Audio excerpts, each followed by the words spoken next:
Hello, and welcome back to another episode of Critical Reactions with your host, Bryan. We're going to move on with a special selection, which is where one of you tell me exactly what it is I need to check out. Today's comes at us from Eliza. Hey, Bryan, I'd like to request Black Star by Peccatum, a project by Isan and his wife Ariel, who also goes by the name Star of Ash for her solo project. So I was actually looking this up. I hadn't read that comment yet, and I went and looked up Peccatum, and I noticed it was Isan and Ariel. Um, and then I saw something interesting about Ariel is that her maiden name is Solberg, and that seemed familiar to me.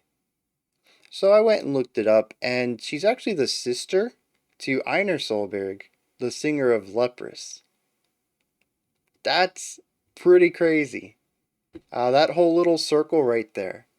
Isan and Leprous and Star of Ash, just so much musical goodness within that little group of people. So I thought that was pretty cool. Anyways, let's dive into this. I saw that Isan was doing the guitars and bass and something else, I think drums, and Ariel does the vocals and keyboards and all the electronic work. So we got 8 minutes ahead of us. Let's dive into this to see what's going on with Black Star by Peccatum.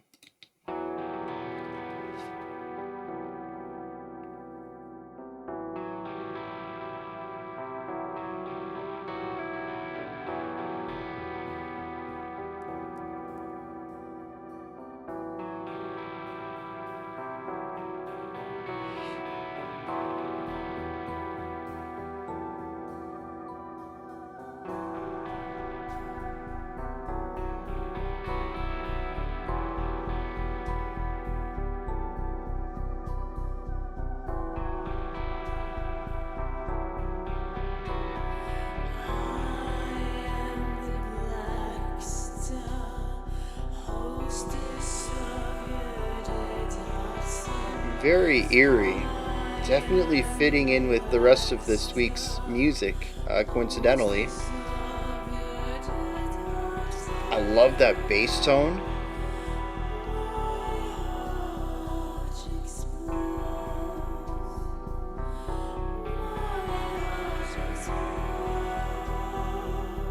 Oh, it sounds like Isan's also doing some vocals in there.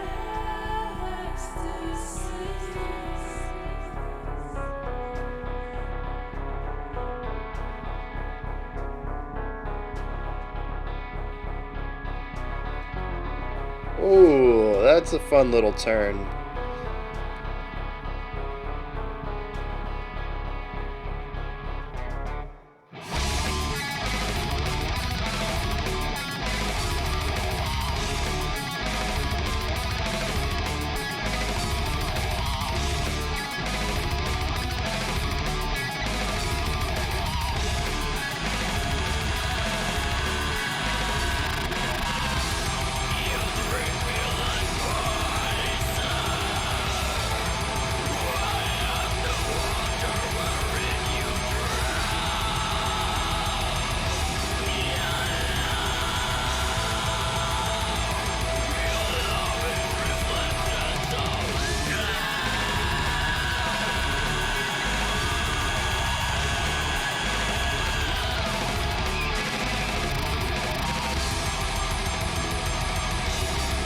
A lot of harmonic modulation going around in here.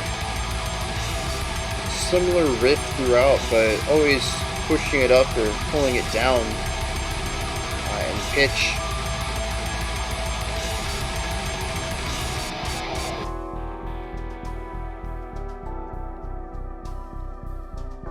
I'm not a huge fan of the production in that last section, but I'm gonna chalk that up to taste. Couldn't really hear anything wrong with it. Just wasn't what I expected. This section's just gorgeous though. Less moving parts though, so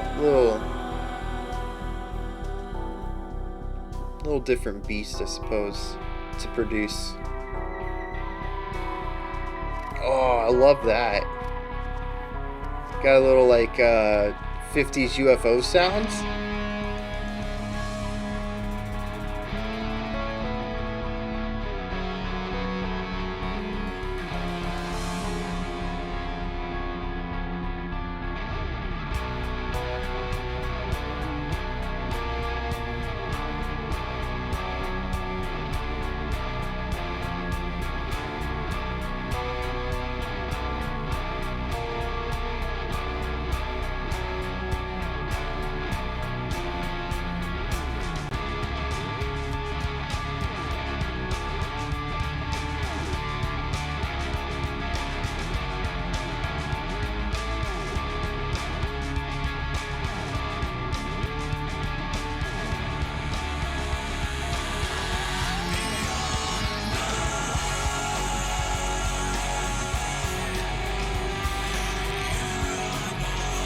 Yeah, given we had that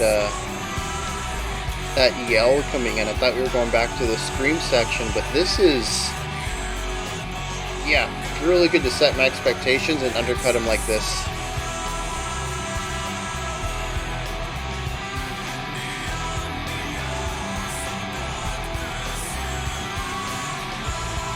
Is anybody hearing electronic elements in these sections though?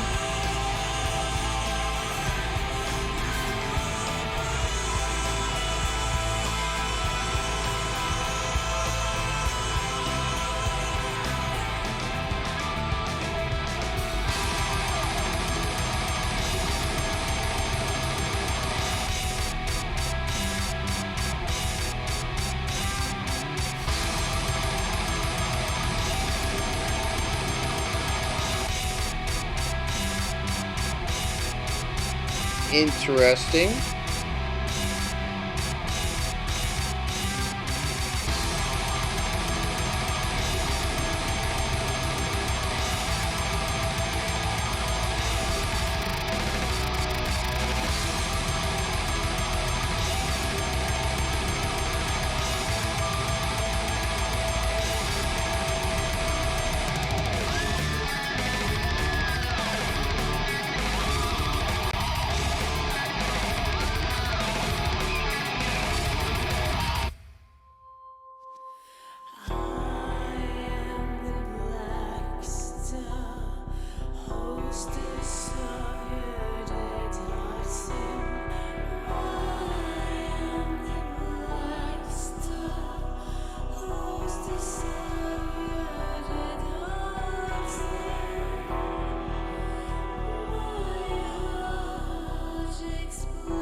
Something about that chord that they landed on reminded me of something else, especially with the way that the ambience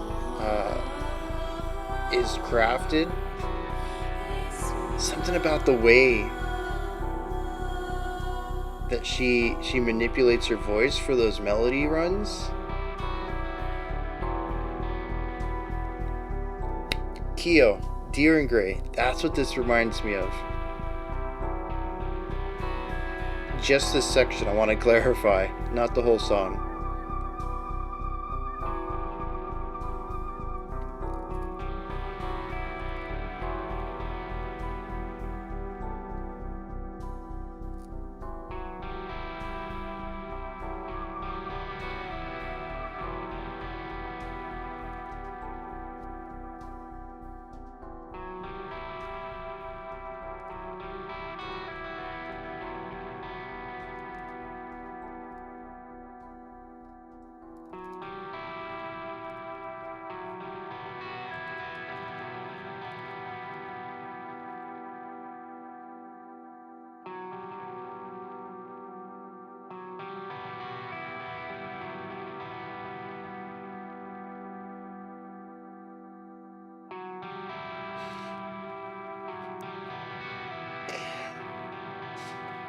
I don't want to be rude, but bro, just let the song end.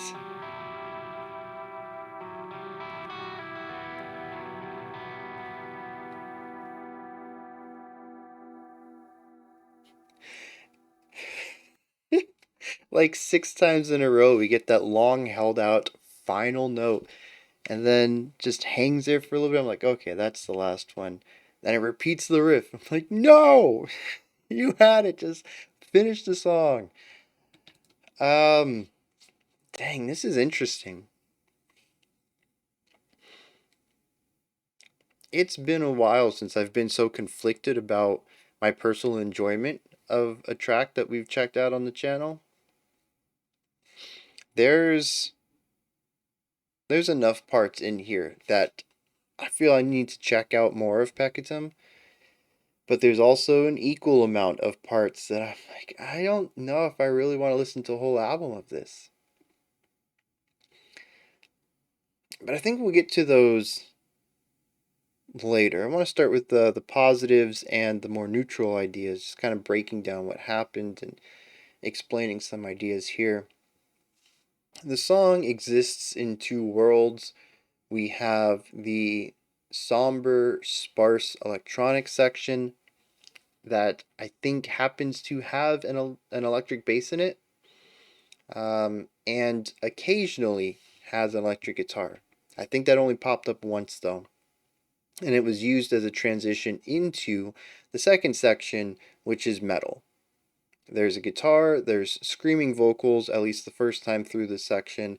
There's bass, there's drums. There's actually two guitars, three, I think, at one point, layered. Occasionally, well, we always have our foundational riff guitar, and then sometimes there's an ornamental guitar and a melodic guitar. So, yeah, I think there's three guitars at one point as far as the max layers. Straight metal, though, as I asked in the reaction in the second metal section, I didn't hear any electronic section or any electronic instrument there. I didn't hear piano or keyboard or any sort of synth pads, anything. At that point, it might as well have been an Isan solo, a song, solo project, um, for better or worse. I think we did get Ariel's vocals at one point. I think it was in the final metal section, if I'm remembering that correctly. But otherwise, that's just pure Isan work. And so through these two, we find a duality of the track that it never is quite sure what it wants to do with them. At the beginning, oh, let me talk a little bit about the electronic section. It's sparse. We have the vocals, we have the bass, which is just quarter note hits, very short, very abrupt stops. Boom, boom, boom, boom, boom, boom, boom, boom. Uh, almost sounds in the realm of glitch, which we're going to talk into because I thought this was actually pretty cool. But the natural release of it feels, it doesn't feel cut off, but it feels quickened somehow. It feels like there should be more of a natural decay of each of those notes, and there just isn't. Um, so there's some electronic element going on there, I think, that's helping to make that a little less natural of a sound, at least to my ears. What else was going on there? We have the piano or keyboard, however you want to look at that. I think I said the vocals. We actually have both vocalists at times. The vocals are very airy, very light, very wide, have a strong ethereal lightness to them, where they take up a lot of space yet simultaneously feel like they have no weight or mass to them at all. It is very ethereal. And there's some really cool double tracking going on with that as well. And then we also get the harmonization from the male vocals at times. This is very sparse, very light, very atmospheric. There aren't riffs or ostinatos or really any moving patterns going on. The quarter note bass guitar is pretty much the most moving thing we have. Everything else is fixated on atmosphere, texture work, crafting longer held out notes to inform a chord progression. Not so much looking at building melody or harmony. And so that's our electronic section. We already kind of tore down a little bit of what our metal section was, the instrumentation of it, how it kind of works together. And so this is where I want to look at the division between the two. We have our sparser electronic section, we have our heavier, more filled out metal section. The first time around, we tried to find a medium point. We had the electric guitar come in during the electronic section and provide some riffage there to provide a little bit more substance to the sound of it all. Like I had mentioned, there isn't really a strong melodic instrument going on. It's a lot of atmospheric stuff with our vocal melody. That's really the only melodic aspect of it. And so the electric guitar comes in with a riff and tries to introduce a little bit of extra meat to it to fill out the space, to make it feel less sparse, to add another line in there. It isn't long though until we hear a scream or a yell or something that takes us into our first metal section, in which case we kind of remove ourselves completely from that electronic world. We lose the vocals from it. We lose, as far as my ear can tell, every electronic instrument from it. And we are going with full-bodied metal. Powerful, full, weighty, and tangible.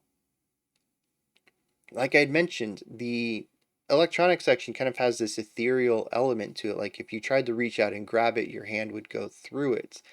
Everything is very light and airy. This is full bodied. This is full of mass and weight and has form. Is the exact opposite. And from this point on, we don't really merge the two at all ever again. They exist on opposite ends. We fade back into, do a crossfade back into the electronic section, and then we do another yell into a metal section, but we don't have the same metal section. It's new riffs, new vocal style. We do have, I think, the female harmonies here from Lyrical coming in and harmonizing with Ihsan's vocals. I think that might have only happened on the last metal section, but we stay in this one a lot longer than we've stayed in any section previously. And we abruptly stop it to do, beat 4 of this bar as metal, beat 1 of this bar back to the empty, sparse electronic stuff. It is easily the harshest transition, the least subtle transition of the song. And it brings us back into the light ethereal stuff. And then we wrap out on this, bringing back the electric guitar line from our first electronic section that kind of bridged the two ideas, and we end on it by itself, looping a lot longer than it should have. To be honest, I found the ending to overstay its welcome a little. And so the song feels like this harsh division between two ideas that they try to mesh them together at one point, and it was on the verge of possibly working, but the two ideas didn't really want to do that, so we end up getting like an oil and water thing where even if they're together, they're separate. You even notice in my vocabulary when I talk about the electric guitar in the electronic section, it isn't about bringing the electric guitar into it. It's about bringing a metal aspect into it. I, even in my vocabulary, separate that guitar from the rest of the stuff going on there by calling it the metal instrument. It never really quite gets to a point where it's perfectly coexisting, the two ideas. And then the metal takes over for a lot longer time than anything else. And then we get this really harsh transition because they can't work together. Back to the electronic. And so, at the end of the day, I really love the electronic stuff. I love the ambience of it. I love the sounds and timbres. At one point, we had like this 50s sci-fi kind of sound going on, like a UFO from the 50s. I loved it. It fits so well. It really shouldn't have. There is no reason that sound should fit into music unless you're talking about 50s campy sci-fi. But it absolutely worked right here for some reason. There's this nice eeriness, a creeping element to all of it. It's really gorgeous in a lot of ways. Um, and the metal section is kind of the opposite for me even. I've talked in the past, I'm not a real big fan of riff heavy metal writing. I like melody in my metal. But I also understand that this is Ihsahn's style. It's one of the reasons why I've praised his work in the past, but I haven't checked any out on my own. I'm just not, that's not the type of metal I enjoy usually. And so here I appreciate that the riffs are solid, but for most of it, I'm wondering when we can get back to the electronic. The fact that it never finds a way to merge the two together, I thought it would have been really cool to have some of this electronic element in the metal. Or vice versa, having the metal in the electronic and bringing it up and finding this middle point as far as power and drive and intensity. And it never does. So I'm left with a section that is fine, but not usually my cup of tea, and a section that I really enjoy. And so when the metal comes up, I'm always thinking, we're back to the Ihsahn solo project stuff. It's good, but when can we get back to, the other moment? And so that's usually what I felt in this track. And I don't think it is a coincidence that the metal section was the longest part of the track. The second time we hit the metal section was the longest section of the entire track.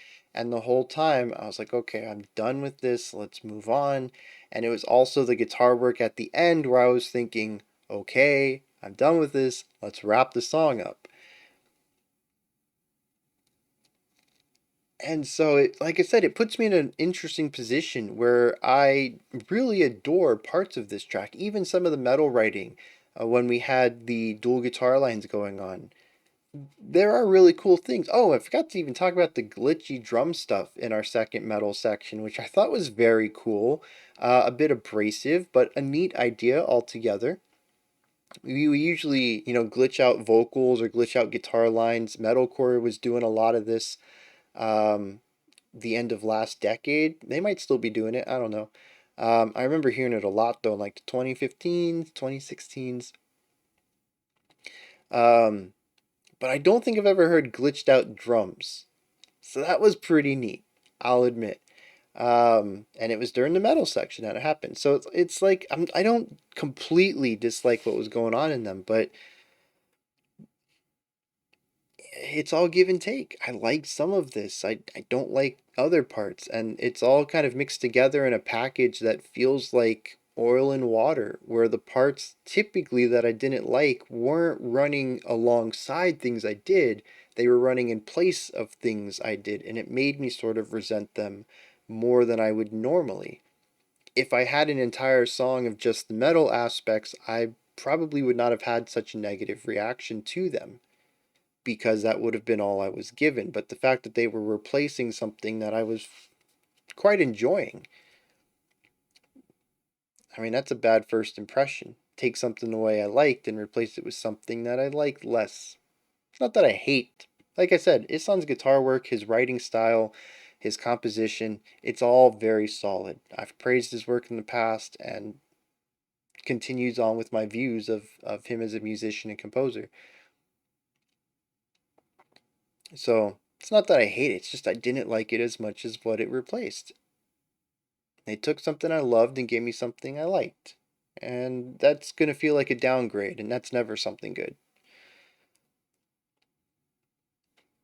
But that's also just me and my taste. The inverse might be true as well if you really love Ihsahn's work and you're waiting to get back to the metal stuff while you have to listen to this ambient electronica stuff. And you're like, oh, when can we get back to the guitars? right? So everyone's gonna have a different relationship to this, and maybe you really enjoy both sides, and this is just a beautiful track to you, which is, I'm going to wager, the OP's perspective. Was that Eliza? I think was the one who requested this. Usually people request stuff they like, so I'm gonna take a guess there that Eliza likes both sides of this. But yeah, it's got some really cool ideas, but they never really mesh to a point that I can figure out why they're there. And so I began to think about, what's the purpose of the song? What's the themes going on here? And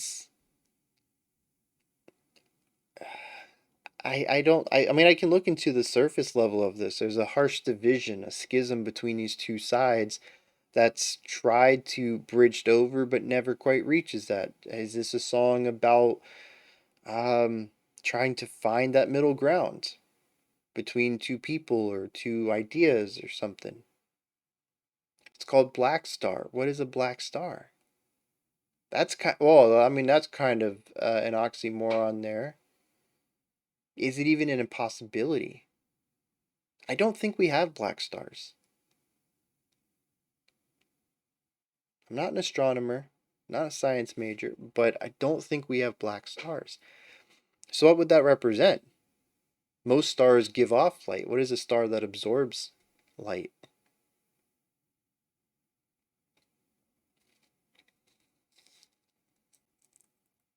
And how does that function within the themes of division, contrast, separation, duality?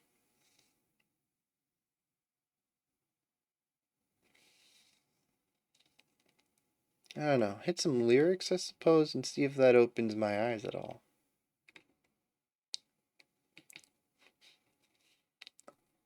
I have looked in two sources now and can only find 9 lines. 9 lines feels like that is everything that was in the first verse, the first electronic section. Much less. I mean, there.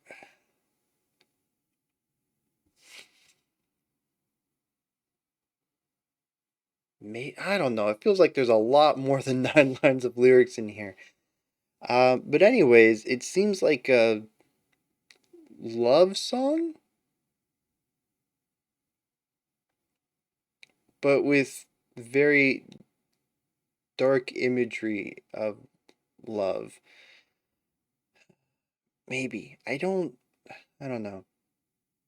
I am the black star, hostess of your dead heart's hymn. My heart explodes in your ecstasy. That's dark, but also positive in a romantic way. You drink me like poison. I am the water wherein you drown. Your love is reflections of death. Now, see, that seems completely negative on all lines. Beyond night, you are no longer excess of light. Beyond the hours of darkness, you are mine. Well, see, that also kind of brings back that uplift of our first stanza. It seems to be a bit of a darker romanticism. Is this supposed to be a love song, much in the way of um Nadee's The Lover? Is that what I think that's what it was. Where it had like a Beauty and Beast idea going on with one side to represent his wife and the other side to represent him. One was lighter and poppier, one was heavier and metalier. But the thing is, what I really praised about that track, if I remember correctly, was that the chorus brought it all together. And we had this poppy metal that showcased the two sides coming together and becoming one through their union. I don't see that here. This feels like two drastically separate ideas that could represent the two sides, but never really comes together to showcase the union um, that these two entities, the Black Star and the other one doesn't really get a cool name, that they come together to create. There's always this oil and water thing going on.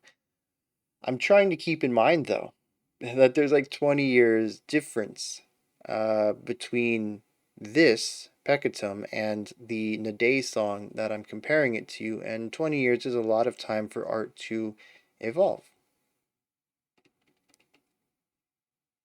And they're also drastically different projects with drastically different people, possibly with drastically different intentions, and I could have a very poor reading on this track in particular. Nade did back me up and tell me that I got a really good read on his track, though, The Lover. So I'm solid about my read on that. This one, though, I could have a bad read on. It might not be about that at all.